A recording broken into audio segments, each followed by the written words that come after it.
인천국제공항의 자동문이 소음 없이 열리자 5년 만에 밟는 고국의 땅에서 불어오는 익숙하면서도 낯선 공기가 그녀의 폐부로 스며들었다. 박서연, 아니 이제는 세계적인 재생의학 전문가리나 박으로 더 알려진 그녀는 조금의 동요도 없는 얼굴로 정면을 응시했다. 그녀의 걸음걸이는 단호했고 최고급 실크 소재의 트렌치코트는 그녀의 모든 감정을 완벽하게 가려주는 갑옷과도 같았다. 그녀의 양옆으로는 마치 그녀를 호위하듯 3명의 아이가 나란히 걷고 있었다. 5살이라고는 믿기지 않을 정도로 침착하고 기품 있는 아이들은 공항의 소란스러움 속에서도 유독 눈에 띄었다. 왼쪽에 박해주는 엄마를 쏙 빼닮은 냉철한 눈빛으로 주변을 빠르게 훑었고, 오른쪽에 박하은은 호기심 가득한 눈으로 공항의 거대한 전광판을 바라보고 있었다. 그리고 서연의 손을 꼭 잡은 막내 박해솔은 조용했지만 그 누구보다 깊은 눈으로 사람들의 표정을 관찰했다. 엄마, 한국 공기는 미국이랑 미세먼지 농도부터 다르네요. 필터링 효율이 낮은 마스크를 쓴 사람들이 많아요. 혜준이 작은 목소리로 속삭였지만 그 내용은 어린아이의 것이라고는 믿기 어려울 정도로 분석적이었다. 서연은 아들의 머리를 부드럽게 쓰다듬으며 나지막이 대답했다. 그래서 우리가 더 좋은 필터를 개발해야 하는 거란다. 우리 아들. 그녀의 목소리는 차가운 표정과 달리 한없이 다정했다. 그들 주위로 수많은 시선이 쏟아졌다. 압도적인 미모와 기품을 지닌 여성. 그리고 인형처럼 아름답지만 어딘가 범상치 않은 분위기를 풍기는 새 아이의 조합은 누구라도 한 번쯤 돌아보게 만들었다. 하지만 서연은 그 어떤 시선에도 아랑곳하지 않았다. 그녀에게 세상의 평가는 5년 전 가장 비참한 방식으로 버려졌을 때 이미 아무런 의미를 잃어버렸다. 그녀를 마중 나온 국제의학 컨퍼런스 주최 측 직원들이 깍듯하게 허리를 숙이며 다가왔다. 리나 박 박사님, 오시느라 고생 많으셨습니다. 차량은 이쪽으로 준비되어 있습니다. 서연은 가볍게 고개를 끄덕이는 것으로 인사를 대신했다. 그녀의 존재감은 말 한마디 없이도 공간을 지배할 만큼 강력했다. 그녀는 더 이상 박씨 가문의 수치스러운 불임의 낙인이 찍힌 패배자가 아니었다. 차량으로 이동하는 동안 하은이 창밖을 보며 물었다. 엄마, 저기 보이는 저 빌딩이 KH그룹 본사 맞죠? 제가 읽은 자료에 따르면 한국에서 가장 높은 건물이고 에너지 효율 시스템이 세계 최고 수준이라고 하던데, 아이의 말에 주최 측 직원의 눈이 휘둥그레졌다. 5살 아이의 입에서 나오기에는 너무나 전문적인 용어들이었기 때문이다. 서연은 그저 옅은 미소로 답할 뿐이었다. 아이들의 비범함은 그녀에게 자랑이자 동시에 그녀가 지켜야 할 세상이었다. 같은 시각 서울의 중심부에 위치한 박씨 가문의 저택에서는 무거운 침묵이 흐르고 있었다. 가문의 수장인 박덕진 회장은 병색이 완연한 얼굴로 휠체어에 앉아 있었고, 그의 앞에는 서연의 아버지인 박진우와 계모, 그리고 사촌인 박유라가 고개를 숙인 채 서 있었다. 가문이 운영하는 박씨 제약의 주가가 연일 폭락하고 있었고, 신약 개발 프로젝트는 번번이 실패로 돌아가고 있었다. 이번 국제의학 콘퍼런스가 우리 박씨 제약이 제기할 마지막 기회다. 어떻게든 세계적인 석학들을 우리 편으로 만들어야 해. 특히 그 재생의학의 권위자라는 리나 박, 반드시 접촉해서 투자 유치를 이끌어내라. 박 회장의 목소리는 쇠약했지만 그 안에 담긴 탐욕과 권위는 여전했다. 그는 수단과 방법을 가리지 않고 성공을 쟁취해온 사람이었고, 지금의 위기도 그렇게 돌파할 수 있다고 믿었다. 그의 말이 끝나자마자 화려한 명품으로 온몸을 치장한 박유라가 자신만만한 표정으로 나섰다. 할아버님, 걱정 마세요. 제가 직접 그리나 박이라는 사람을 만나보겠습니다. 아무리 대단한 학자라도 여자 혼자 몸으로 성공하기는 쉽지 않았을 거예요. 분명 약점이 있겠죠. 제가 어떻게든 구슬려서 우리 편으로 만들겠습니다. 유라의 눈에는 서연을 향한 질투와 경쟁심이 이글거리고 있었다. 그녀는 서연이 쫓겨난 자리를 차지하고 가문의 후계자가 되는 것이 당연하다고 여겼다. 그 누구도 저택 안에 그 누구도 자신들이 애타게 찾고 있는 글이나 박이 바로 5년 전 자신들이 가차없이 내쫓았던 박서연이라는 사실을 꿈에도 상상하지 못했다.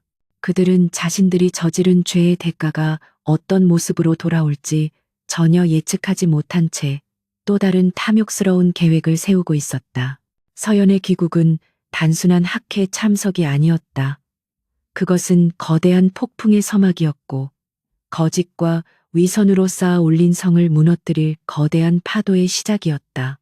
최고급 호텔의 스위트룸에 도착한 서연은 아이들이 각자 자리를 잡고 책을 읽거나 태블릿 PC로 연구 자료를 보는 모습을 잠시 지켜보았다.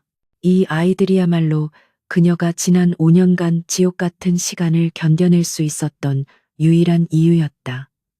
그녀는 아이들을 세상의 모든 위협으로부터 지켜내기 위해 강해져야만 했다. 그리고 그 위협의 가장 큰 근원은 바로 자신을 버린 가족, 박씨 가문이었다. 서연은 창가에 서서 서울의 야경을 내려다보았다. 수많은 불빛들이 도시를 화려하게 수놓고 있었지만 그녀의 눈에는 그저 차갑고 공허한 점들로 보일 뿐이었다. 5년 전 그날 밤 그녀는 이 도시에서 가장 어둡고 차가운 곳으로 내던져졌다. 불임이라는 진단서 한 장과 함께 할아버지의 냉혹한 목소리, 아버지의 외면, 계모와 유라의 비웃음이 어제 일처럼 생생하게 떠올랐다. 그들은 그녀의 모든 것을 빼앗고 그녀의 존재 자체를 부정했다. 하지만 신은 그녀를 완전히 버리지 않았다.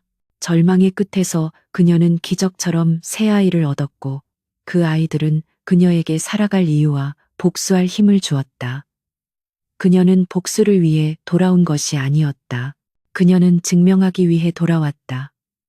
자신이 틀리지 않았음을, 그리고 그들이 얼마나 어리석고 잔인했는지를 똑똑히 보여주기 위해서였다. 엄마, 무슨 생각해요?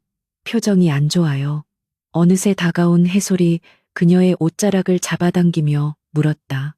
서연은 몸을 돌려 아이를 품에 안았다. 아이의 작고 따뜻한 체온이 그녀의 차가운 마음에 온기를 불어넣었다. 아니야, 그냥 옛날 생각이 조금 나서. 우리 해솔이는 뭐가 제일 보고 싶어? 그녀는 아이의 뺨에 입을 맞추며 부드럽게 물었다. 저는 엄마가 행복해하는 모습이 제일 보고 싶어요. 해솔의 대답은 단순했지만 그 어떤 말보다 서연의 마음을 깊이 울렸다. 그녀는 아이들을 더욱 세게 껴안았다. 그래, 이제 그녀는 혼자가 아니었다.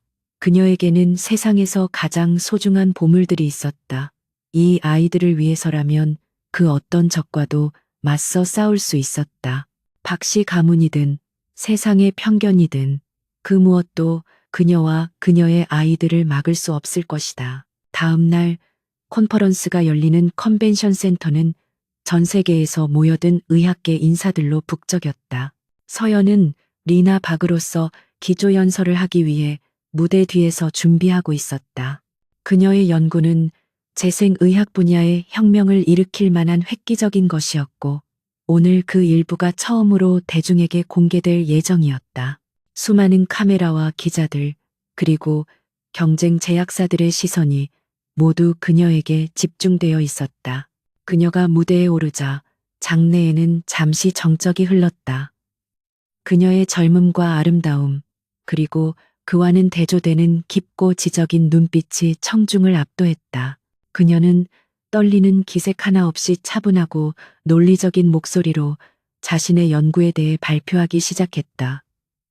그녀의 발표는 단순한 정보 전달이 아니었다. 그것은 인류의 미래를 바꿀 수 있는 가능성에 대한 선언이었고, 한 인간이 절망을 딛고 일어선 위대한 승리의 증거였다. 발표가 끝나자 우레와 같은 박수갈채가 쏟아졌다. 수많은 질문이 이어졌고, 서연은 막힘없이 모든 질문에 완벽하게 답변했다. 그녀의 모습은 학자로서의 카리스마와 자신감으로 빛나고 있었다. 그리고 그 모습을 객석의 한쪽 구석에서 박유라가 믿을 수 없다는 표정으로 지켜보고 있었다. 그녀는 할아버지의 명령에 따라 리나 박을 만나기 위해 이곳에 왔지만 무대 위에 서 있는 사람이 박서연일 줄은 꿈에도 몰랐다. 유라의 얼굴은 순식간에 새하얗게 질렸다. 5년 전 벌레처럼 내쫓았던 박서연이 감히 자신과 비교조차 할 수 없었던 그 초라한 존재가 이제는 자신이 우러러봐야 할 위치에 서서 모든 사람의 찬사를 받고 있었다. 유라는 참을 수 없는 굴욕감과 위기감에 휩싸였다. 그녀가 돌아왔다. 그것도 아무도 막을 수 없는 거대한 폭풍이 되어서. 유라는 직감했다. 자신의 모든 것을 지키기 위해 서연을 다시 한번 짓밟아야만 한다고. 콘퍼런스가 끝나고 이어지는 리셉션장. 서연은 세계적인 석학들과 인사를 나누며 전문적인 대화를 이어가고 있었다. 그녀는 더 이상 과거의 박서연이 아니었다. 그녀는 자신의 능력으로 당당히 세상의 선리나 박이었다. 바로 그때 한 무리의 사람들이 그녀에게 다가왔다. 그들은 바로 박씨 제약의 임원들이었고 그들 뒤에는 억지 미소를 짓고 있는 박유라가 서 있었다. 리나, 박사님, 정말 감명 깊은 발표였습니다. 저는 박씨 제약의 상무 박유라라고 합니다. 저희 할아버님이신 박덕진 회장님께서 박사님을 꼭 한번 뵙고 싶어 하십니다. 유라는 최대한 교양 있는 척 행동했지만 그녀의 눈빛은 질투와 적의로 가득 차 있었다. 그녀는 서연이 자신을 알아보지 못하기를 혹은 알아보고 당황하기를 바랐다. 하지만 서연의 반응은 그녀의 예상을 완전히 벗어났다. 서연은 유라를 마치 처음 보는 사람처럼 무심하게 쳐다보며 말했다. 박씨 제약이요? 아, 최근 신약 개발에 계속 실패하고 있다는 그 회사 말씀이시군요. 죄송하지만 저는 전망이 불투명한 회사와는 파트너십을 맺을 생각이 없습니다. 그녀의 목소리는 얼음장처럼 차가웠고 그 말은 비수가 되어 유라의 심장에 밝혔다. 주변에 있던 모든 사람들이 숨을 죽였다.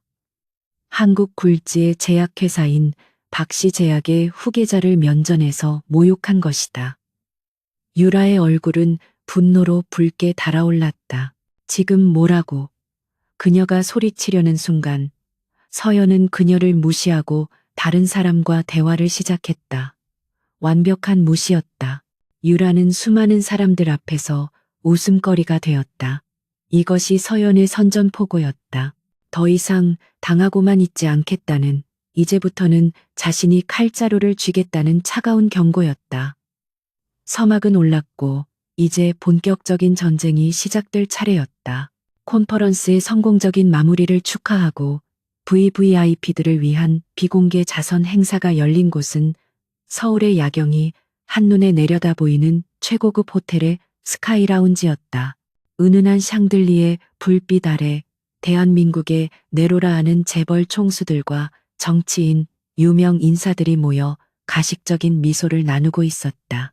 이곳은 욕망과 권력이 거미줄처럼 얽혀있는 그들만의 리그였고 서연은 본래 이 세계에 속해 있었으나 지금은 이방인이었다. 그녀는 아이들을 잠시 떼어놓을 수 없어 이례적으로 아이들과 함께 파티에 참석했다. 주최 측인 아동의료재단의 간곡한 요청 때문이기도 했지만 아이들을 혼자 두는 것이 더 불안했기 때문이다. 새 아이는 어른들의 화려하고 복잡한 세계 속에서도 전혀 주눅들지 않고 작은 테이블에 앉아 자신들만의 방식으로 조용히 시간을 보내고 있었다. 그 모습은 오히려 파티의 소란스러움과 대조되어 더욱 눈길을 끌었다. 파티의 가장자리 거대한 통유리창 앞에 한 남자가 서 있었다.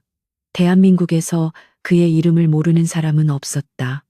KH그룹의 총수 강태하.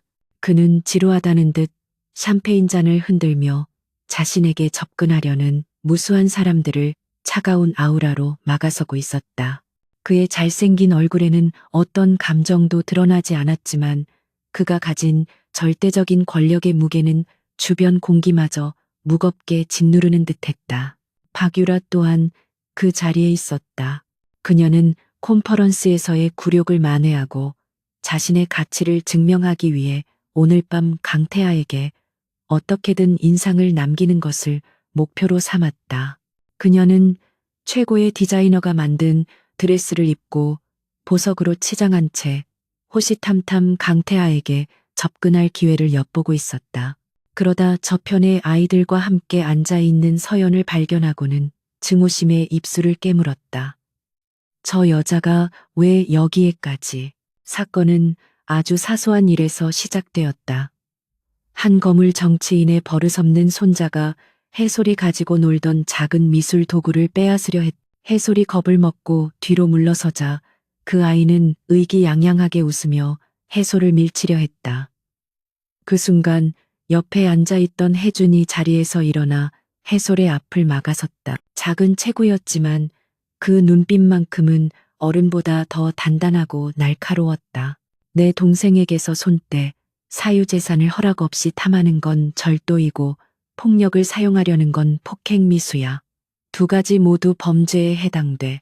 혜준의 목소리는 나이와 어울리지 않게 차분하고 논리적이었다. 정치인의 손자는 당황했지만 이내 자존심이 상해 더 큰 소리로 악을 썼다. 뭐야, 이 자식은 우리 할아버지가 누군지 알아? 소란이 커지자 주변의 시선이 집중되기 시작했다. 강태하는 미간을 찌푸리며 소음의 근원지를 돌아보았다. 처음에는 그저 어린아이들의 유치한 다툼이라고 생각했다. 하지만 자신의 동생을 지키기 위해 조금의 물러섬도 없이 상대를 노려보는 한 아이의 눈빛에 그의 발걸음이 저도 모르게 멈추었다. 오만하고 냉철하며 그 안의 깊이를 알 수 없는 무언가를 담고 있는 저 눈빛.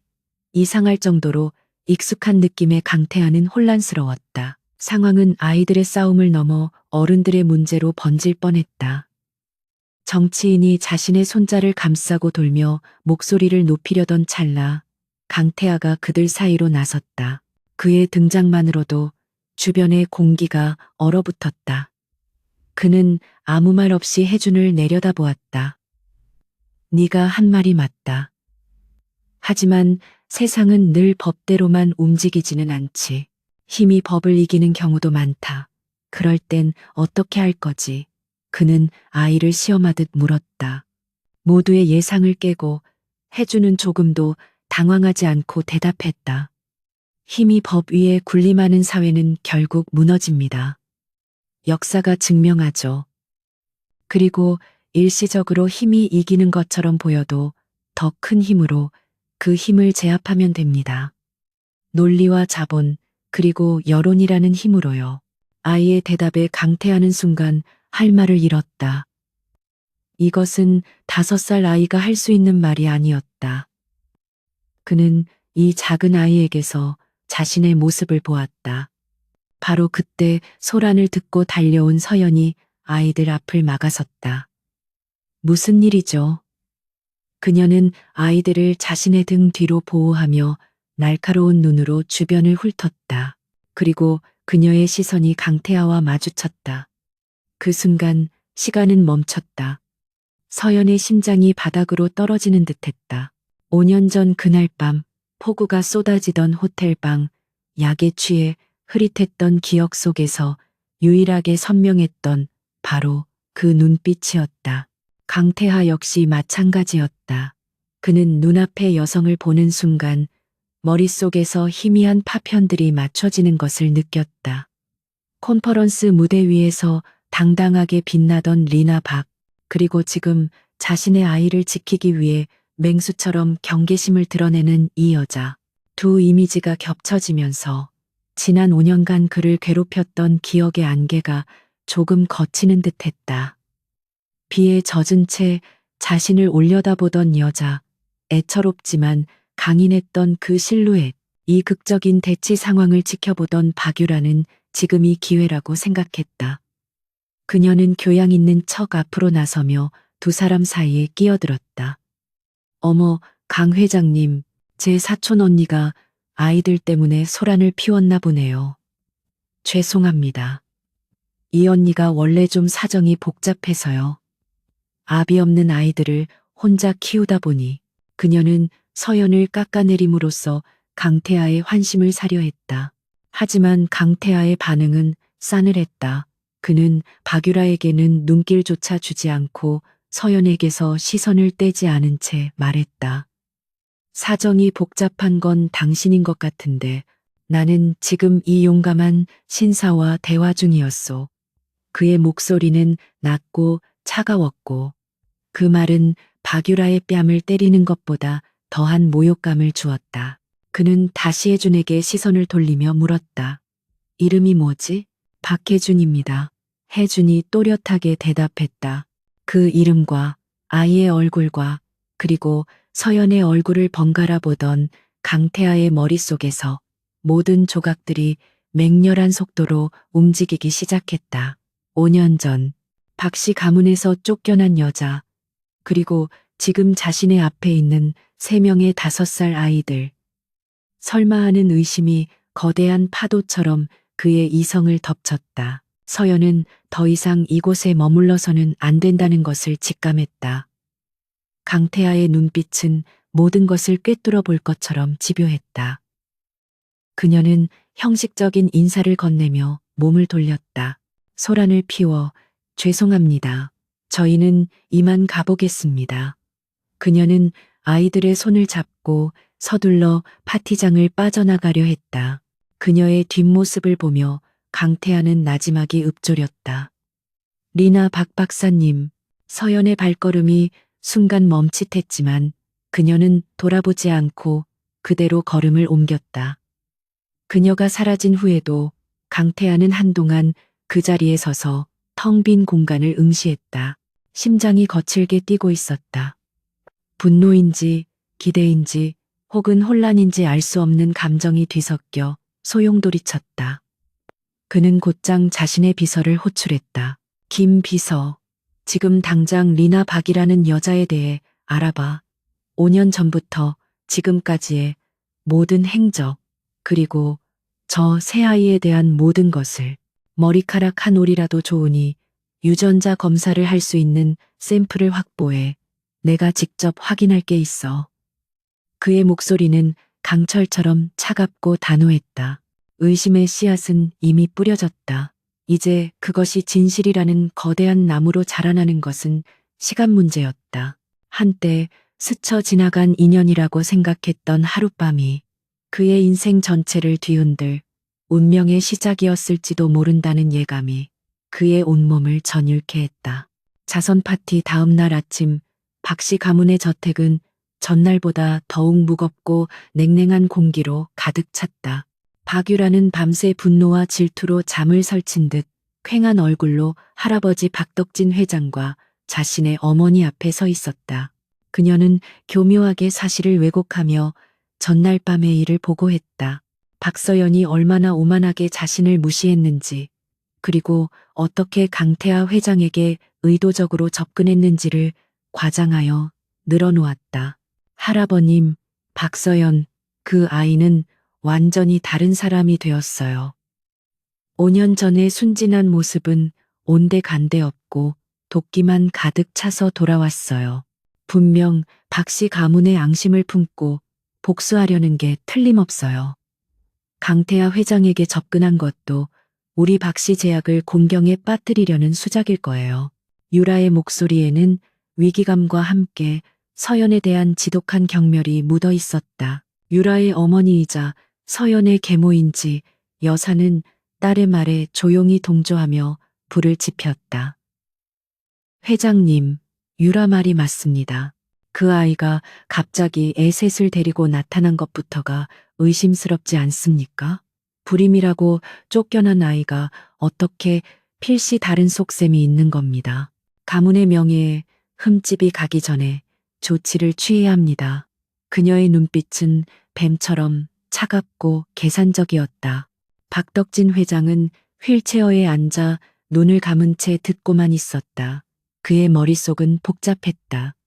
박서연의 등장은 분명 껄끄러운 일이었지만 그녀가 세계적인 석학리나 박이 되어 돌아왔다는 사실 또한 무시할 수 없었다. 어쩌면 그녀를 다시 가문으로 끌어들여 이용할 가치가 있을지도 모른다고 생각했다. 하지만 유라와지 여사의 부추김은 그의 마음속 깊은 곳에 있는 의심과 불안을 자극했다. 공식적인 자리가 끝나고 유라는 자신의 방으로 돌아와 어머니와 단둘이 마주 앉았다. 엄마, 이대로는 안 돼. 박서연이 강태아의 눈에 들기라도 하면 우리는 끝장이야. 할아버지가 변덕을 부려서 박서연을 다시 집안에 들일지도 몰라. 그 전에 우리가 먼저 손을 써야 해. 유라의 목소리는 다급함으로 떨리고 있었다. 그녀는 자신이 누리고 있는 모든 것을 빼앗길 수 있다는 공포에 사로잡혔다. 지 여사는 딸의 손을 잡으며 냉정하게 말했다. 흥분하지 마라, 유라야. 이럴 때일수록 침착해야 해. 박서연의 가장 큰 약점이 뭐라고 생각하니? 그녀의 질문에 유라는 잠시 생각에 잠겼다. 이내 그녀의 입가에 잔인한 미소가 번졌다. 그 아이의 과거, 불임이라는 낙인과 아버지도 모르는 아이들이 있다는 사실이죠. 바로 그거다. 지 여사는 만족스러운 듯 고개를 끄덕였다. 우리는 그 사실을 이용하는 거야. 세상 사람들이 다 알게 만드는 거지. 불임 진단을 받았던 여자가 갑자기 애 셋을 데리고 나타났다. 사람들은 뭐라고 생각할까? 아이들의 아버지는 누구인지, 혹시 돈 많은 남자를 유혹하기 위해 입양이라도 한 건 아닌지 온갖 추잡한 상상을 하게 될 거다. 그렇게 되면 그녀가 쌓아 올린 명성은 한순간에 무너지고 웃음거리가 되겠지. 두 모녀의 눈빛이 탐욕과 악의로 번득였다. 그들은 서연을 다시 한번 나락으로 떨어뜨릴 추악한 음모를 꾸미기 시작했다. 같은 시각 호텔 스위트룸에서 서연은 아이들과 함께 평화로운 아침을 보내고 있었다. 그녀는 혜준이 풀고 있는 고차원 수학 문제를 도와주거나 하은이 코딩하고 있는 프로그램의 알고리즘에 대해 토론했다. 아이들의 비범함은 그녀에게 끊임없는 경이로움을 주었고 이 아이들을 지킬 수만 있다면 그 어떤 시련도 감당할 수 있다고 다짐했다. 그녀는 박씨 가문이 어떤 식으로든 자신을 공격해올 것을 이미 예상하고 있었다. 그녀의 예상은 틀리지 않았다. 오후가 되자 그녀의 오랜 친구이자 한국의 몇 없는 조력자인 한 기자로부터 전화가 걸려왔다. 서연아, 너에 대한 안 좋은 소문이 돌기 시작했어. 상류층들만 이용하는 익명 커뮤니티에 피제약 가문에서 쫓겨난 딸에 대한 이야기가 올라왔어. 불임으로 파양당했다는 과거와 함께 갑자기 나타난 아이들의 출처가 의심스럽다는 내용이야. 예상했던 일이야. 서연은 담담하게 대답했다. 그녀의 목소리에는 놀라움이나 분노가 아닌 차가운 결의가 서려 있었다.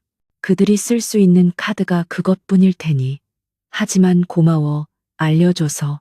이제 어떻게 대응해야 할지 그림이 그려지네. 전화를 끄는 서연의 눈빛은 깊고 어두워졌다. 그들은 그녀의 가장 아픈 상처를 건드렸다. 그리고 그것은 용서할 수 없는 일이었다. 유라와지 여사는 초반의 익명 루머가 기대만큼 큰 파장을 일으키지 않자 더욱 대담한 계획을 실행에 옮겼다. 그들은 돈을 주고 한 타블로이드 기자를 매수해 악의적인 기사를 쓰게 했다. 천재의학자의 숨겨진 사생활, 새 아이의 아버지는 누구인가? 라는 자극적인 제목의 기사는 실명을 거론하지는 않았지만 누가 봐도 리나 박, 즉 박서연에 대한 이야기임을 알 수 있도록 교묘하게 작성되었다. 기사는 그녀가 불임 진단을 받았던 과거를 암시하며 현재의 아이들이 비정상적인 방법으로 태어났을 가능성을 제기했다. 심지어 그녀가 성공을 위해 여러 명의 재력가들과 부적절한 관계를 맺어왔다는 식의 추측성 내용까지 담겨 있었다. 그것은 한 사람의 인격을 완전히 말살하려는 의도가 다분한 비열하고 추악한 공격이었다. 그날 저녁 서연은 태블릿 PC로 그 기사를 읽었다. 모든 문장이 비수가 되어 나라와 밝히는 듯했지만 그녀의 표정에는 변화가 없었다. 그녀는 조용히 화면을 껐다. 분노는 이미 그 단계를 넘어섰다. 이제 남은 것은 차가운 이성과 냉정한 판단뿐이었다. 그녀가 가장 우려했던 것은 이 더러운 진흙탕 싸움에 아이들이 상처를 입는 것이었다. 엄마, 사생아가 무슨 뜻이에요? 저녁 식사 후 책을 읽던 하은이 고개를 들고 물었다. 호텔 직원이 나누는 대화를 우연히 들은 모양이었다. 서연의 심장이 철렁 내려앉았지만 그녀는 애써 침착함을 유지하며 아이의 눈을 마주 보았다.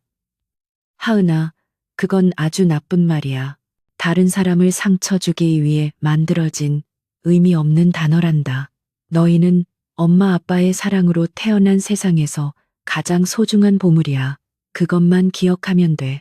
그녀는 아이들을 품에 꼭 안아주었다. 아이들의 순수한 눈망울을 보며 그녀는 다시 한번 굳게 결심했다. 더 이상 방어만 하고 있을 수는 없다. 그들은 선을 넘었다. 그녀 자신을 공격하는 것은 참을 수 있어도 그녀의 아이들을 향한 공격은 결코 용납할 수 없었다. 그들이 진흙을 던졌다면 자신은 그 진흙을 날려버릴 거대한 폭풍이 되어야 했다. 서연은 자신의 노트북을 열었다. 지난 5년간 그녀는 연구에만 몰두한 것이 아니었다. 그녀는 자신을 지키기 위해 그리고 언젠가 마주할 이 싸움을 위해 조용히 힘을 길러왔다.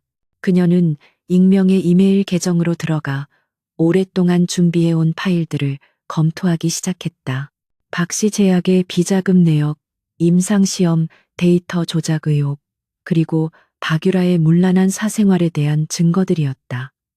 이제 이 카드들을 사용할 때가 온 것이다. 싸움은 시작되었고 그녀는 더 이상 패배자가 아니었다. KH그룹 본사 펜트하우스, 도시의 모든 불빛을 발 아래에 둔 회장실에서 강태하는 거대한 모니터에 떠있는 타블로이드 기사를 차갑게 응시하고 있었다. 천재의학자의 숨겨진 사생활. 조잡하고 악의적인 단어들로 채워진 기사였지만 강태하는 그 행간에 숨겨진 비열한 의도를 정확히 꿰뚫어 보고 있었다. 이것은 단순한 가십이 아니었다. 누군가가 박서연이라는 여자를 사회적으로 매장시키기 위해 던진 독화살이었다. 그는 이런 종류의 여론전에 신물이 난 사람이었다. 오히려 이런 노골적인 공격은 기사의 내용이 거짓일 가능성이 높다는 반증이기도 했다. 누군가가 필사적으로 진실을 감추려 하고 있었다. 그리고 그 진실은 아마도 자신이 지난 며칠간 떨쳐내지 못했던 그 의심과 깊숙이 연결되어 있을 것이었다. 그의 입가에 냉소적인 미소가 걸렸다. 상대를 잘못 골랐군. 회장님, 요청하신 초기 조사 결과 보고 드립니다. 그의 충직한 신보기자 비서실장인 김 비서가 서류철을 들고 안으로 들어왔다. 그는 강태하의 생각까지 읽어내는 듯한 유능한 인재였다. 강태하는 모니터에서 눈을 떼지 않은 채 말했다. 읽어봐.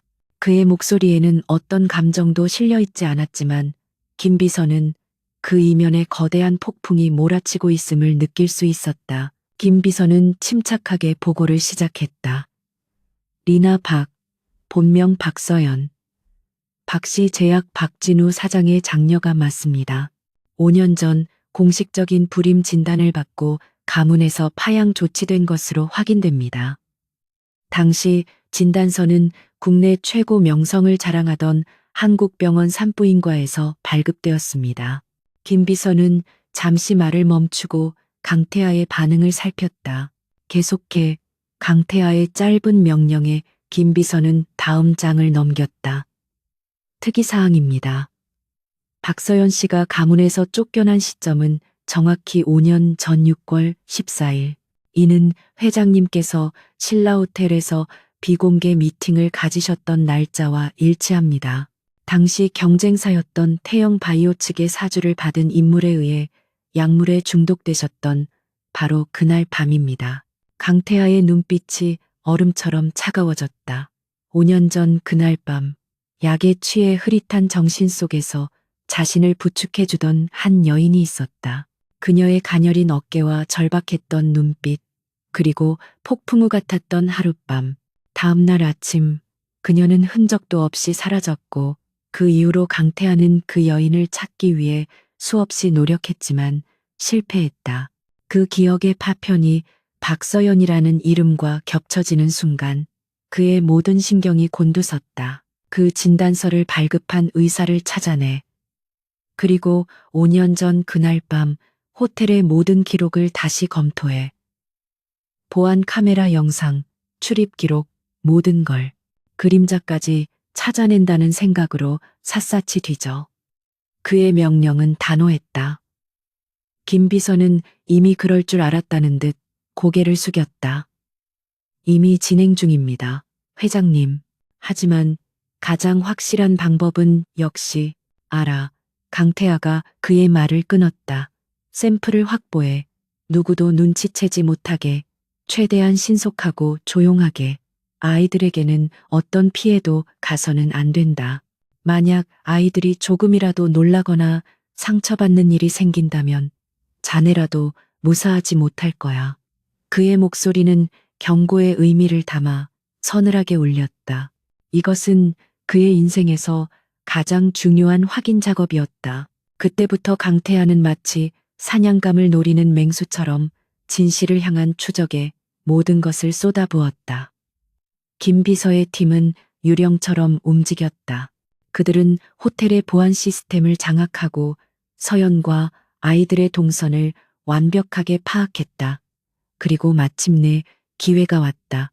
서연이 아이들을 데리고 수족관을 방문한 사이 특수훈련을 받은 요원들이 스위트룸 특별 방역 서비스를 가장하여 그녀의 방에 진입했다. 그들은 몇 분 만에 작전을 완료했다. 서연의 빗에 엉켜있던 머리카락 몇 올, 그리고 아이들이 사용한 칫솔. 그것만으로도 충분했다. 샘플은 KH그룹 소유의 비밀 연구소로 즉시 옮겨졌고 국내 최고의 유전자 감식팀이 24시간 내내 분석에 매달렸다. 결과를 기다리는 시간은 강태하에게 영겁처럼 길게 느껴졌다. 그는 평생 이렇게 초조해 본 적이 없었다. 기다리는 동안에도 김 비서의 보고는 계속되었다. 5년 전 박서연 씨의 진단서를 발급했던 의사 최정훈. 당시 상당한 액수의 도박 빚이 있었으나 진단서 발급 직후 모든 빚을 청산하고 개인 병원을 개업했습니다. 병원 설립 자금의 출처는 불분명합니다. 더 추적해 본 결과 자금이 흘러나온 페이퍼 컴퍼니의 실소유주가 박서연 씨의 계모인지 여사 쪽과 연관이 있다는 정황을 포착했습니다. 모든 퍼즐 조각이 제자리를 찾아가고 있었다. 이것은 한 소녀를 나락으로 떨어뜨리기 위해 치밀하게 계획된 거대한 음모였다. 분노가 치밀어 올랐지만 강태하는 애써 감정을 억눌렀다. 아직 가장 중요한 조각이 남아 있었다. 그는 모니터에 아이들의 사진을 띄웠다. 특히 자신과 꼭 닮은 냉철한 눈빛의 혜준을 볼 때면 심장이 저릿한 통증과 함께 이상한 끌림을 느꼈다. 만약, 정말 만약 저 아이들이 마침내 운명의 날이 왔다. 김 비서가 굳은 표정으로 회장실에 들어섰다. 그의 손에는 봉인된 서류 봉투가 들려 있었다. 그는 아무 말 없이 강태하에게 봉투를 건넸다. 회장실 안에는 숨막히는 정적만이 흘렀다. 강태하는 마른 침을 삼키며 봉투를 열었다. 그의 손이 미세하게 떨리고 있었다.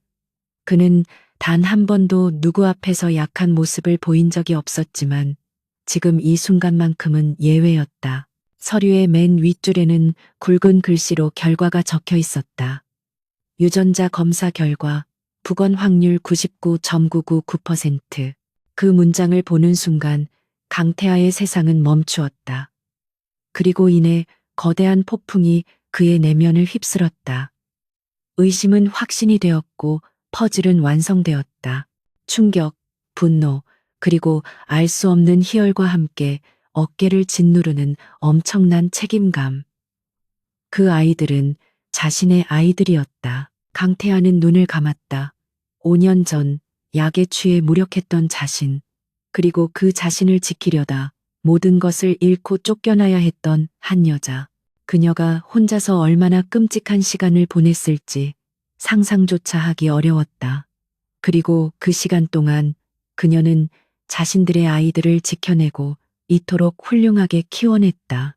강태하는 박씨 가문에 대한 참을 수 없는 분노와 박서연에 대한 미안함과 경외심을 동시에 느꼈다. 그는 천천히 눈을 떴다. 그의 눈빛은 이전보다 훨씬 더 깊고 단단해져 있었다. 더 이상 망설일 필요가 없었다. 그는 자신의 여자와 자신의 아이들을 되찾아야 했다. 그리고 감히 그들을 해하려 한 자들에게는 지옥이 무엇인지 똑똑히 보여주어야 했다.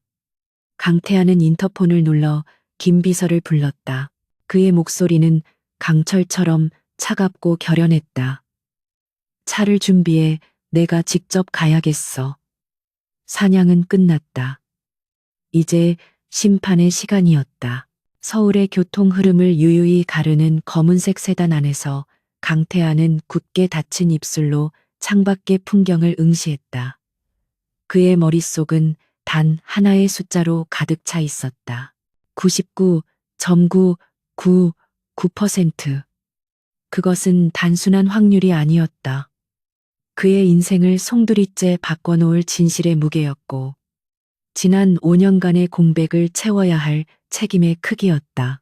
분노와 미안함, 그리고 이제껏 느껴본 적 없는 강렬한 소유욕이 그의 안에서 들끓었다. 그가 탄 차가 호텔 입구에 멈추자 지배인이 직접 달려나와 문을 열었다. 강태하의 등장은 호텔 전체에 미묘한 긴장감을 조성했다.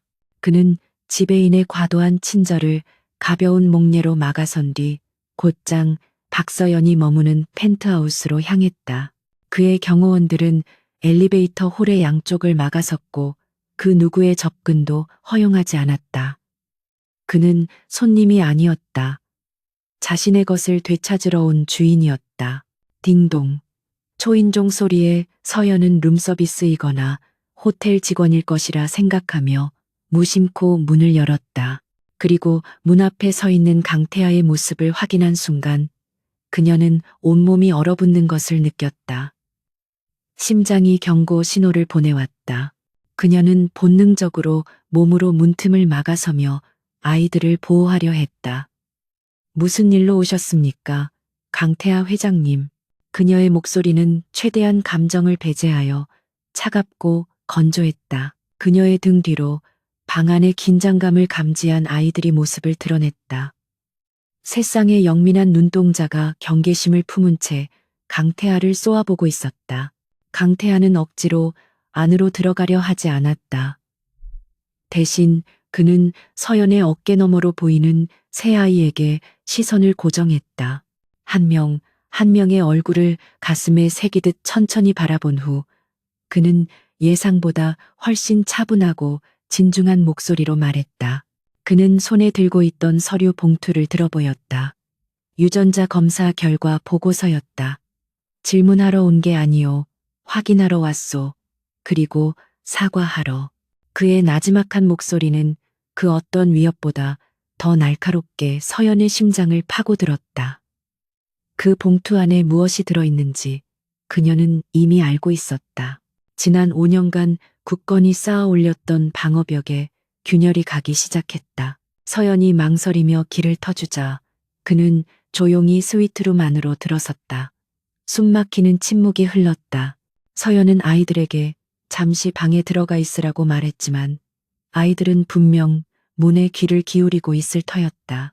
마침내 거실의 소파에 마주 앉은 두 사람 사이에서 5년의 시간을 뛰어넘는 대화가 시작되었다. 그것은 신문도 원망도 아닌 오직 진실을 향한 고통스러운 여정이었다. 서연은 억눌린 감정으로 그날 밤 이후의 이야기를 털어놓았다. 임신 사실을 알았을 때의 충격과 두려움, 그리고 홀로 모든 것을 감당해야 했던 막막함, 적합한 아버지가 없다는 이유로 임신 사실을 수치로 여겼던 가족들이 어떻게 불임 진단서를 조작하고 자신을 내쫓았는지, 그녀는 아이들의 아버지가 누구인지 전혀 몰랐다고, 그저 자신처럼 약물의 피해자일 것이라고만 생각했다고 담담하게 말했다. 강태하는 그녀의 말을 단 한마디도 끊지 않고 끝까지 들었다. 그의 얼굴은 무표정했지만 굳게 담은 턱선에서 그의 내면에서 요동치는 감정을 엿볼 수 있었다. 서연의 이야기가 끝나자 그는 비로소 자신의 이야기를 시작했다. 경쟁자에 의해 약물에 중독되었던 사실과 그날 밤의 기억이 파편처럼 흩어져 있다는 것, 그리고 희미한 기억의 의지에 지난 5년간 그녀를 찾아왔다는 사실까지. 당신이 그 모든 고통을 혼자 겪는 동안 나는 아무것도 몰랐어. 변명이 되지 않는다는 걸 알지만 정말 미안하오. 지켜주지 못해서 미안하고 너무 늦게 찾아와서 미안하오. 그의 목소리에는 깊은 죄책감과 후회가 담겨 있었다. 그는 변명하는 것이 아니었다. 온전히 자신의 책임을 인정하고 있었다. 그의 진심 어린 사과에 서연의 마음을 올가매고 있던 마지막 얼음 조각이 녹아내렸다. 오해와 원망이 거친 자리에는 아픈 공감대가 형성되었다. 그날 밤 두 사람은 모두 가해자가 아닌 피해자였다. 대화의 초점은 과거에서 현재로 옮겨왔다. 강태하는 테이블 위에 놓여 있던 타블로이드 잡지를 가리켰다. 박씨 가문이 당신과 아이들을 건드리고 있더군. 이제부터는 용납 못해. 그의 눈빛이 순식간에 차갑게 변했다. 그는 자리에서 일어나 서연의 앞에 섰다.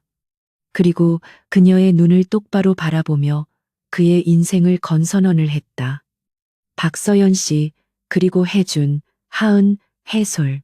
당신들은 내 사람들이요, 내 가족이란 말이요. 감히 내 가족을 건드리는 자들은 누구든 그게 박씨 가문이라도 용서하지 않을 거요. 내가 가진 모든 힘을 동원해서 당신들을 지킬 거요. 대한민국에서 가장 강력한 남자의 흔들림 없는 약속이었다. 지난 5년간 서연은 세상의 모든 비바람을 홀로 맞서는 외로운 전사였다. 그런데 이제 그녀의 곁에 세상에서 가장 든든한 방패이자 창이 되어주겠다는 남자가 나타난 것이다. 안도감과 함께 알 수 없는 감정이 밀려왔지만 그녀는 더 이상 약한 존재가 아니었다.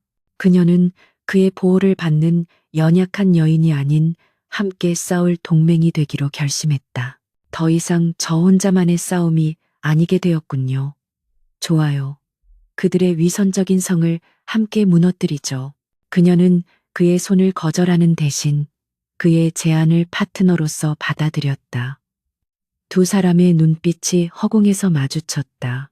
복수와 증오가 아닌 진실과 정의를 위한, 그리고 아이들을 지키기 위한 무적의 연합이 탄생하는 순간이었다. 무거운 대화가 끝나고 강태하는 아이들을 만났다. 그는 어색했지만 진심을 다해 아이들 앞에 무릎을 꿇고 눈높이를 맞췄다. 다른 아이들과 달리 경계심을 풀지 않던 혜준이 그에게 다가와 모두가 예상치 못한 질문을 던졌다. 그래서 당신이 우리 아빠예요? 아이의 직설적인 질문에 강태하는 순간 숨을 멈췄다. 그는 자신을 빼닮은 아들의 눈을 바라보며 아주 오랜만에 꾸밈없는 미소를 지었다. 이제 시작이었다. 잃어버렸던 가족을 되찾고 그들을 위협하는 모든 것들과 맞서 싸울 전쟁의 시작. 박유라와 그녀의 어머니지 여사가 사주한 악의적인 기사가 온라인과 가판대에 풀린 것은 이른 아침이었다. 두 사람은 자신들의 승리를 자축하며 우아하게 찻잔을 들었다. 이제 박서연의 명성은 땅에 떨어지고 그녀가 그토록 자랑스러워하던 아이들은 아비 없는 자식이라는 주홍 글씨를 평생 달고 살게 될 것이었다. 비열한 상상이었지만 그들에게는 달콤한 꿀과도 같았다. 이제 곧 온 세상이 그 애를 손가락질하게 될 거야. 아무리 리나 박이라고 한들 도덕성에 흠집이 간 여자를 누가 신뢰하겠어. 유라가 의기양양하게 웃었다. 지여사는 만족스러운 미소를 지으며 고개를 끄덕였다. 그녀들은 지금쯤 서연이 호텔 방에서 절망에 빠져 울고 있으리라 생각했다. 그들의 상상 속에서 서연은 여전히 5년 전처럼 무력하고 연약한 존재여야만 했다. 하지만 그들의 축배는 너무 일렀다. 몇 시간이 채 지나지 않아 이상한 일들이 벌어지기 시작했다.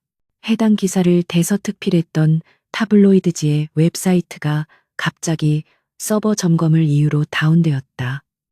주요 포털 사이트에서는 관련 기사들이 흔적도 없이 사라졌다. 후속 보도를 쏟아낼 것이라 예상했던 방송사와 주요 언론사들은 마치 약속이라도 한 듯 그 사건에 대해 완벽한 침묵을 지켰다. 이것은 자연스러운 현상이 아니었다. 마치 보이지 않는 거대한 손이 언론 전체를 틀어막고 있는 듯한 기이하고 부자연스러운 고요함이었다. 유라의 미소는 점차 불안감으로 바뀌어갔다. 그녀는 무언가 아주 잘못되어 가고 있음을 직감했다. 그녀가 건드린 것이 그저 길을 잃은 고양이가 아니라 잠자는 호랑이의 코털이었다는 사실을 깨닫기 시작한 것이다. 그 시각 KH그룹의 심장부 워룸이라 불리는 최첨단 상황실에서는 소리 없는 전쟁이 벌어지고 있었다. 거대한 스크린에는 수많은 데이터와 정보들이 쉴 새 없이 오갔고 그 앞에는 강태하가 유령처럼 서 있었다. 그는 아무 말도 하지 않았지만 그의 차가운 눈빛 하나에 대한민국 최고의 전문가 집단이 일사불란하게 움직였다. 그의 분노는 뜨겁게 폭발하는 대신 모든 것을 얼려버리는 극저온의 냉기와 같았다. 법무팀, 해당 언론사와 기사를 유포한 모든 플랫폼에 천문학적인 액수의 손해배상 소송을 제기해 다시는 펜으로 사람을 죽이려는 시도조차 못하도록 만들어 그의 명령은 짧고 단호했다. KH그룹의 법무팀은 즉시 움직였다. 그들은 대한민국 모든 언론사에 경고장을 발송했다. KH그룹의 적이 된다는 것이 어떤 의미인지 분명하게 각인시켜 주었다. 홍보팀은 역정보전을 펼쳤다. 그들은 루머를 부정하는 대신 리나 박이라는 인물의 가치를 극대화하는 전략을 선택했다. 그녀의 천재적인 연구 성과와 의학 발전에 대한 기여, 그리고 남몰래 해온 기부 활동들을 집중적으로 조명하는 기획 기사들을 쏟아냈다. 그녀는 순식간에 역경을 딛고 일어선 위대한 학자이자 훌륭한 싱글맘의 아이콘으로 재탄생했다. 타블로이드의 공격은 졸지의 질투심에 눈이 먼 자들의 비열한 음해로 전락했다. 하지만 가장 치명적인 공격은 다른 곳에서 이루어졌다. 재무팀 박씨 제약과 관련된 모든 펀드에서 우리 자금을 회수해 자회사들을 동원해서 박씨 제약의 회계 감사를 신청하고 신약 임상 실패에 대한 정보를 신뢰할 만한 애널리스트들에게만 흘려 강태하의 공격은 박씨 제약의 숨통을 정면으로 겨누었다. 이것은 단순한 보복이 아니었다. 뿌리부터 썩은 나무를 완전히 뽑아버리려는 그의 의지였다. 결과는 즉각적이고 파괴적이었다. 박씨 제약의 주가는 폭락하기 시작했고 주요 투자자들의 항의 전화가 빗발쳤다. 거래처들은 갑자기 계약 조건을 재검토하겠다며 압박해왔다. 박덕진 회장은 분노에 차서 유라와지 여사를 호출했다. 그는 그들의 부도덕함이 아닌 무능함과 어리석음을 질책했다. 감히 누구를 건드린 것이냐. 강태하를 적으로 돌리다니 이 가문을 통째로 말아먹을 셈이냐. 저택의 분위기는 축제에서 장례식장으로 변해 있었다. 강태하가 거대한 전쟁을 지휘하는 동안 서연은 자신만의 방식으로 반격을 시작했다.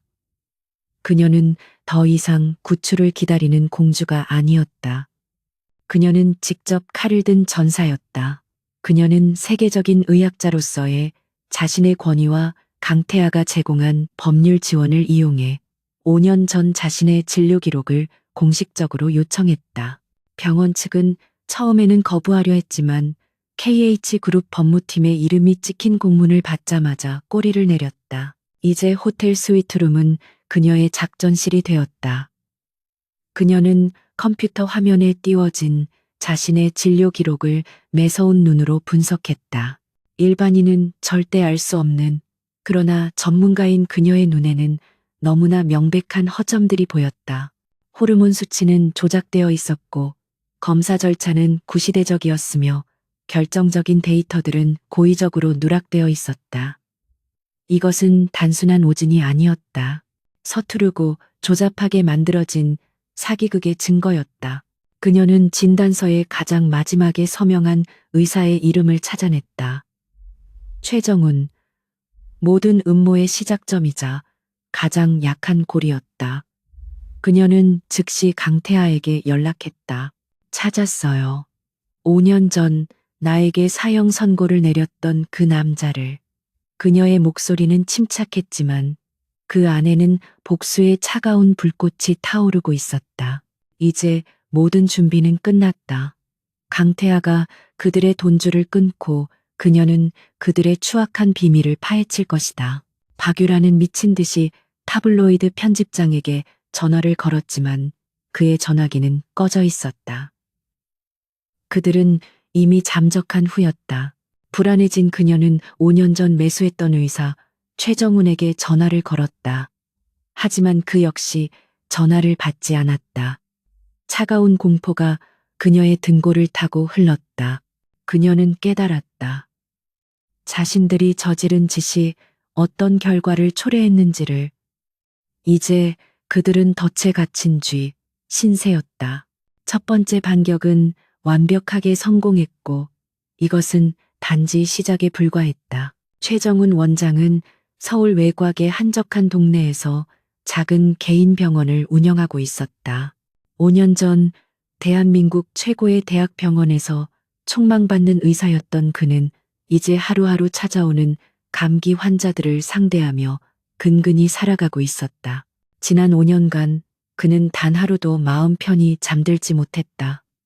자신이 저지른 죄의 무게가 늘 그의 목을 짓누르는 듯한 불안감 속에서 살아왔다. 최근 그의 불안감은 극에 달했다. 혜성처럼 나타난 천재의학자 리나박, 그리고 연일 언론을 장식하는 박씨 제약의 위기. 그는 이 모든 소식들이 자신과 기묘하게 연결되어 있다는 불길한 예감을 떨칠 수 없었다. 마치 거대한 폭풍이 자신을 향해 천천히 하지만 확실하게 다가오고 있는 것 같았다. 그의 예감은 틀리지 않았다. 압박은 조용하지만 체계적으로 시작되었다. 어느 날 아침 병원의 주거래 은행에서 연락이 왔다.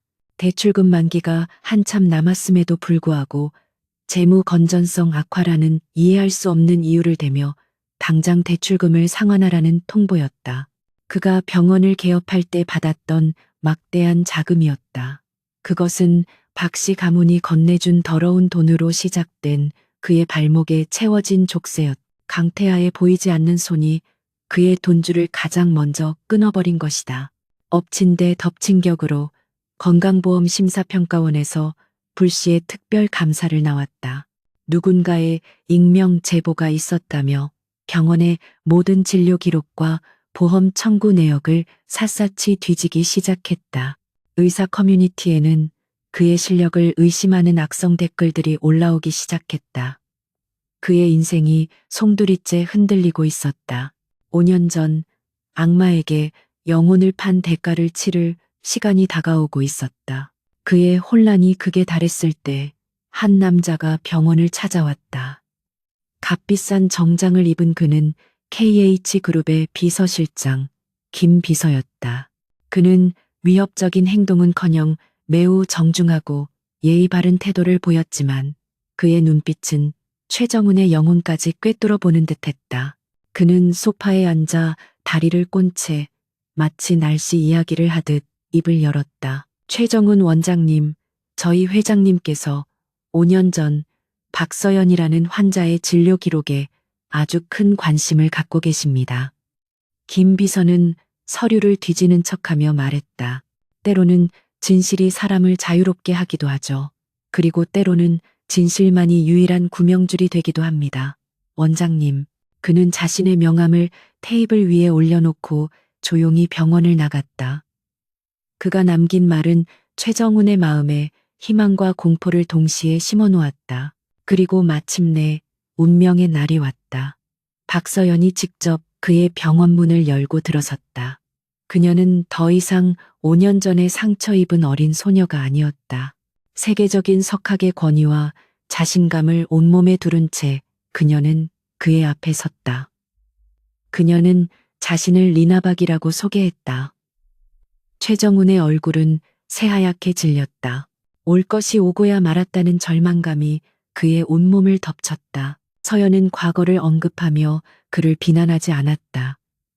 대신 그녀는 자신이 가져온 서류 뭉치를 그의 책상 위에 펼쳐놓았다. 그것은 바로 5년 전 그가 직접 서명했던 그녀의 가짜 진료 기록이었다. 원장님, 아주 흥미로운 의료 과실 사례를 발견해서요. 전문가로서 원장님의 의견을 듣고 싶어서 왔습니다. 그녀의 목소리는 얼음처럼 차가웠다. 그녀는 학회에서 논문을 발표하듯 냉철하고 이성적인 목소리로 진료 기록의 모든 허점을 조목조목 짚어냈다. 불가능한 수치의 호르몬 검사 결과, 의도적으로 누락된 데이터, 시대에 뒤떨어진 검사 방식. 그녀의 분석은 완벽했고 반박의 여지가 없었다. 최정훈은 마치 법정의 피고인처럼 자신의 죄상이 낱낱이 파헤쳐지는 것을 속수무책으로 듣고만 있어야 했다. 그것은 그에게 심리적으로 가장 큰 고문이었다. 검사나 경찰이 아닌 같은 분야의 세계 최고 권위자 앞에서 자신의 부끄러운 민낯이 드러나는 순간이었다. 마침내 서연의 날카로운 분석이 끝나고 그녀는 조용히 물었다. 최정훈 원장님 같은 분이 어떻게 이런 조작된 진단서에 서명을 하실 수 있었던 거죠? 그 질문은 사형 선고나 다름없었다. 결국 최정훈은 무너져 내렸다. 재정적인 압박, 사회적인 매장, 그리고 눈앞의 피해자가 주는 압도적인 위압감. 그는 의자에 주저앉아 오열하기 시작했다. 그리고 모든 것을 털어놓았다. 박유라와지 여사가 어떻게 자신에게 접근했는지, 도박 빚을 갚아주며 어떻게 자신을 매수했는지, 만약 거부할 경우 가족까지 해치겠다며 어떻게 협박했는지, 그는 돈과 안위를 위해 의사로서의 양심을 팔아버린 한심하고 나약한 남자일 뿐이었다. 그의 모든 자백은 서연의 옷에 달린 작은 녹음 장치에 고스란히 기록되고 있었다. 이것이야말로 모든 것을 뒤집을 수 있는 결정적인 트럼프 카드였다. 서연은 그의 눈물을 보며 어떤 동정심도 느끼지 않았다. 그녀의 눈에는 차가운 경멸과 함께 마침내 정의가 실현되고 있다는 안도감만이 서려 있었다. 모든 것이 끝나고 서연은 폐인처럼 변한 최정훈을 그의 진료실에 남겨둔 채 밖으로 나왔다. 병원 앞에는 강태아의 차가 기다리고 있었다. 그녀는 차에 올라타 그에게 작은 녹음기를 건넸다. 이제 모든 게 끝났어요. 그들의 성을 무너뜨릴 폭탄이에요. 그녀의 목소리는 지쳐 있었지만 그 어느 때보다 단단했다. 강태아는 아무 말 없이 녹음기를 받아 이어폰을 귀에 꽂았다.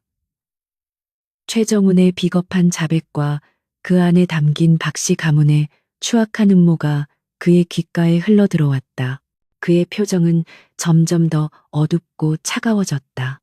그는 녹음기에서 귀를 떼고 옆에 앉은 서연을 바라보았다. 그녀가 혼자서 감당해야 했을 고통의 깊이를 감히 짐작할 수 없었다. 그는 손을 뻗어 그녀의 손을 힘주어 잡았다. 그것은 위로이자 잔혹한 복수를 약속하는 맹세였다. 모든 준비는 끝났다. 이제 이 폭탄을 터뜨릴 가장 화려한 무대를 고르는 일만 남았다. 박씨 제약 창립 50주년 기념 파티는 위태로운 제국의 마지막 발악처럼 화려했다.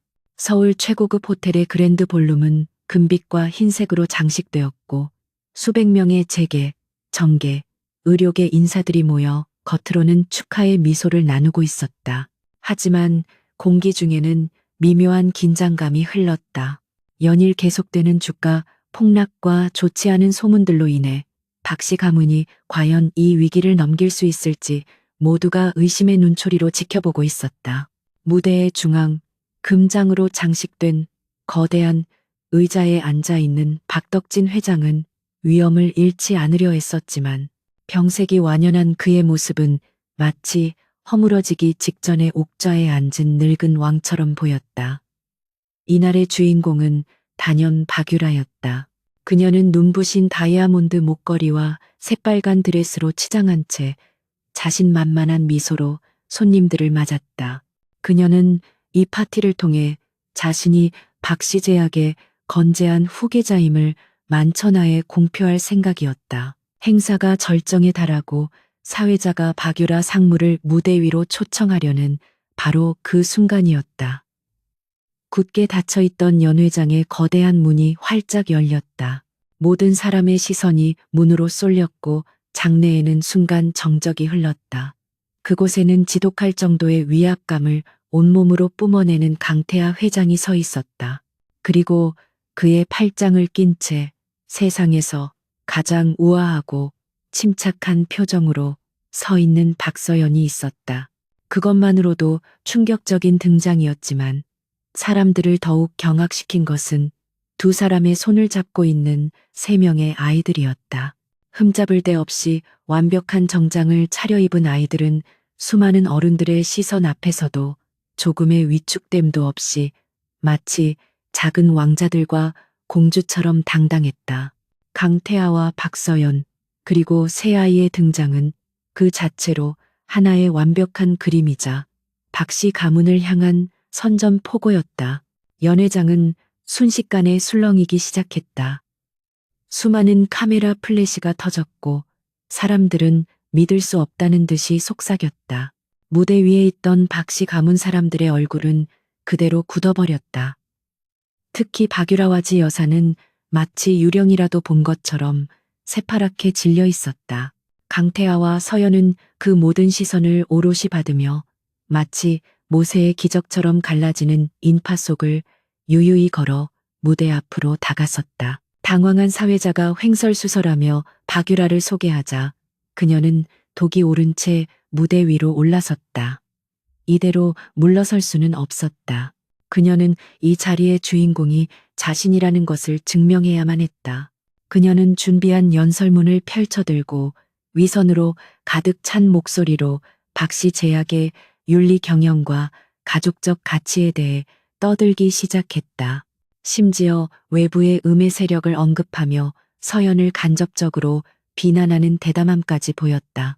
박유라의 위선적인 연설이 끝나고 어색한 박수 소리가 터져 나올 때였다. 강태하가 조용히 무대 위로 올라가 사회자에게서 마이크를 건네받았다. 그의 돌발 행동의 장내는 다시 한번 찬물을 끼얹은 듯 조용해졌다. 그는 박유라를 잠시 바라보며 입을 열었다. 그의 목소리는 낮고 차분했지만 연회장 전체를 지배할 만큼 강력했다. 박유라 상무의 연설은 아주 감명 깊군요. 특히 가족적 가치와 윤리에 대한 부분은 더욱 그렇습니다. 그의 말에는 날카로운 가시가 돋쳐 있었다. 그는 천천히 서연과 아이들이 있는 곳으로 손짓했다.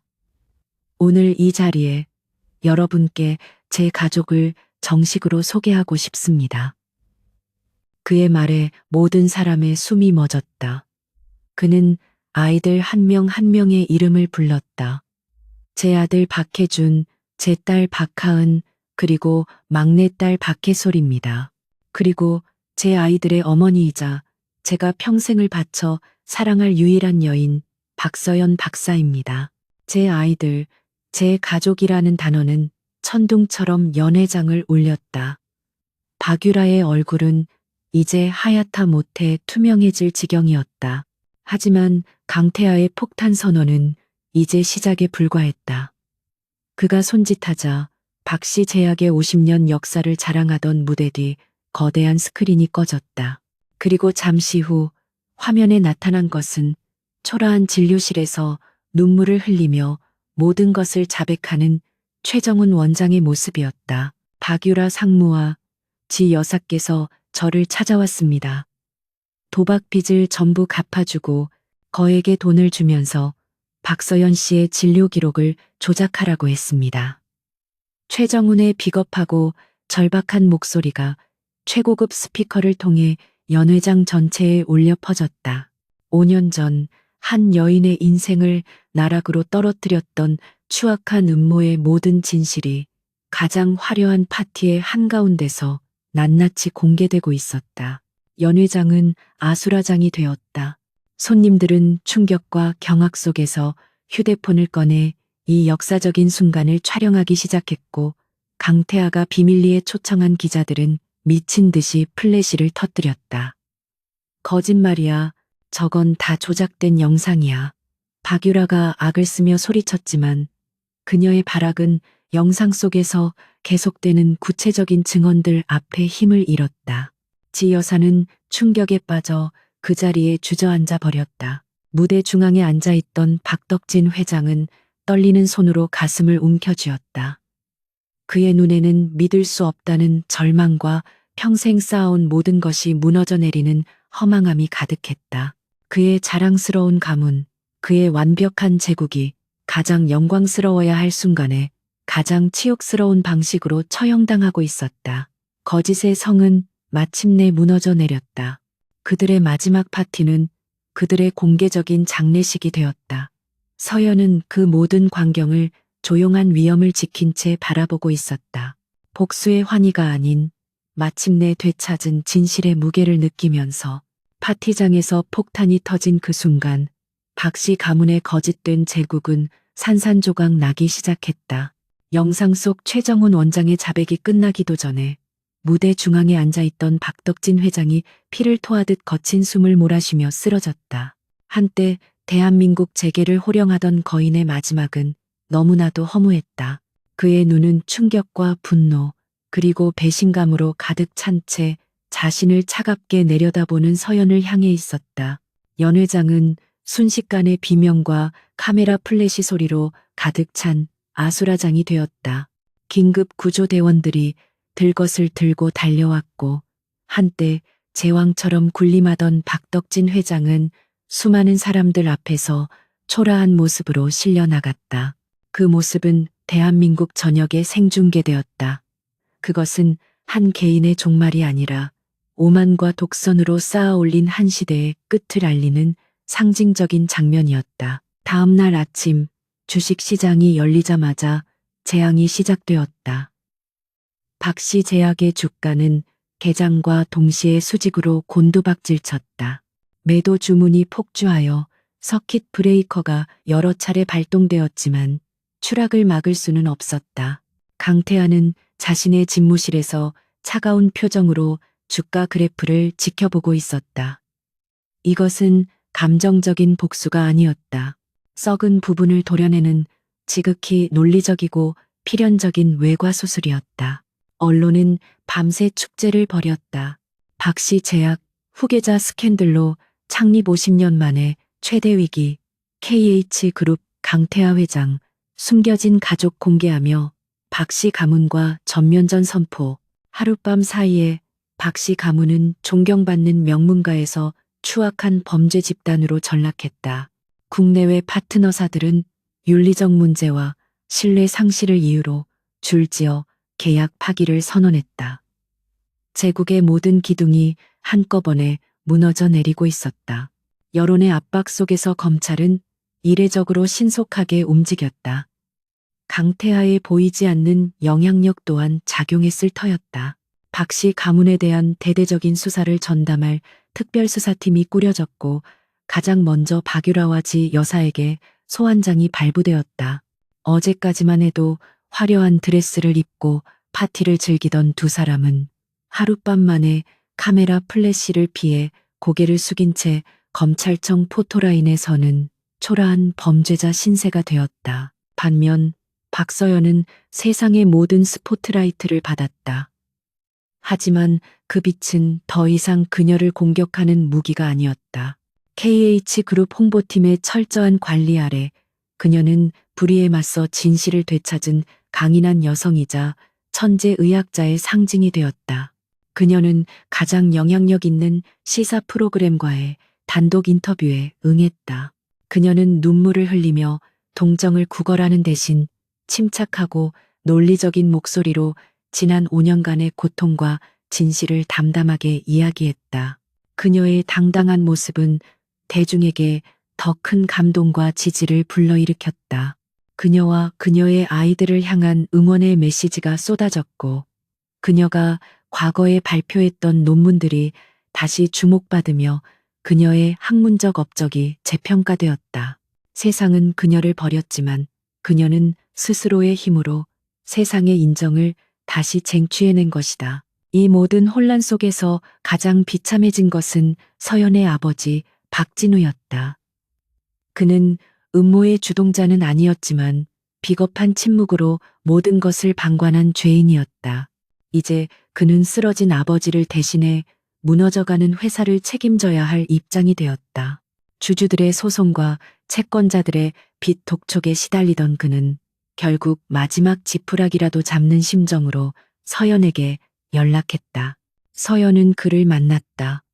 하지만 그 만남의 자리에는 용서나 화해는 없었다. 그녀는 눈물로 용서를 구하는 아버지를 향해 차갑게 말했다. 5년 전 아버지는 저를 버리는 것을 선택하셨어요. 그 선택에 대한 책임을 지셔야죠. 저는 아버지를 구원해 드릴 수 없습니다. 그럴 생각도 없고요. 그녀의 말은 비수처럼 박진우의 가슴에 꽂혔다. 그녀는 그에게 어떠한 구원의 손길도 내밀지 않았다. 검찰의 수사는 예상보다 훨씬 깊숙이 파고들었다. 박서연에 대한 음모를 파헤치던 중 박씨 제약이 수십 년간 저질러온 온갖 비리들이 드러나기 시작했다. 회계 장부 조작, 불법 리베이트, 임상시험 결과, 왜곡 등 제국의 화려한 외면 아래에는 썩어 문드러진 악취가 진동하고 있었다. 할아버지 박덕진이 쌓아올린 죄의 대가를 이제 남은 가족들이 고스란히 치러야 했다. 결국 박씨 제약은 최종 부도 처리되었다. 한때 대한민국 제약업계를 이끌던 거대 기업은 역사 속으로 사라지게 되었다. 박덕진 회장은 병상에서 의식을 회복하지 못했고 박유라와 지여사는 모든 죄가 인정되어 차가운 감옥에 수감되었다. 오만함의 대가는 이토록 처절하고 완벽했다. 모든 폭풍이 지나간 어느 날 저녁, 서연은 강태아가 마련해준 새로운 집의 거실에서 아이들과 함께 조용한 시간을 보내고 있었다. 텔레비전에서는 박씨 제약의 파산 소식이 마지막 뉴스로 흘러나오고 있었다. 아이들은 아직 이 모든 일의 의미를 다 이해하지 못했지만 자신들의 엄마가 아주 힘든 싸움에서 이겼다는 것쯤은 알고 있었다. 서연은 텔레비전을 껐다. 그녀의 마음속에는 복수의 기쁨이나 승리의 환희는 없었다. 대신 무겁고도 평온한 안도감이 내려앉았다. 지긋지긋했던 과거의 망령들은 이제 모두 제자리를 찾아갔다. 정의는 때로 더디고 고통스럽지만 반드시 실현된다는 것을 그녀는 온몸으로 증명해냈다. 이제 그녀에게는 과거가 아닌 아이들과 함께 만들어갈 미래만이 남아있었다. 모든 폭풍이 지나가고 1년이라는 시간이 흘렀다. 박씨 가문의 몰락은 한때 세상을 떠들썩하게 했던 거대한 스캔들이었지만 이제는 사람들의 기억 속에서 잊힌 과거의 사건이 되어 있었다. 그 시간 동안 서연과 태아 그리고 새아이는 서울의 차가운 빌딩 숲을 떠나 따스한 햇살이 내리쬐는 제주의 해변가에 새로운 보금자리를 꾸렸다. 복수와 증오의 상처를 치유하고 온전한 가족으로 거듭나기 위한 시간이었다. 강태아는 더 이상 대한민국을 움직이는 냉철한 승부사 KH그룹의 총수가 아니었다. 이곳에서 그는 서툰 아버지이자 한 여자를 사랑하는 남자일 뿐이었다. 그는 아이들과 함께 갯벌에서 조개를 잡고 모래성을 쌓으며 난생 처음으로 흙투성이가 되는 즐거움을 배웠다. 수조원짜리 계약서에 사인하던 손으로 이제는 딸 하은의 헝클어진 머리를 묶어주려 낑낑대기도 했다.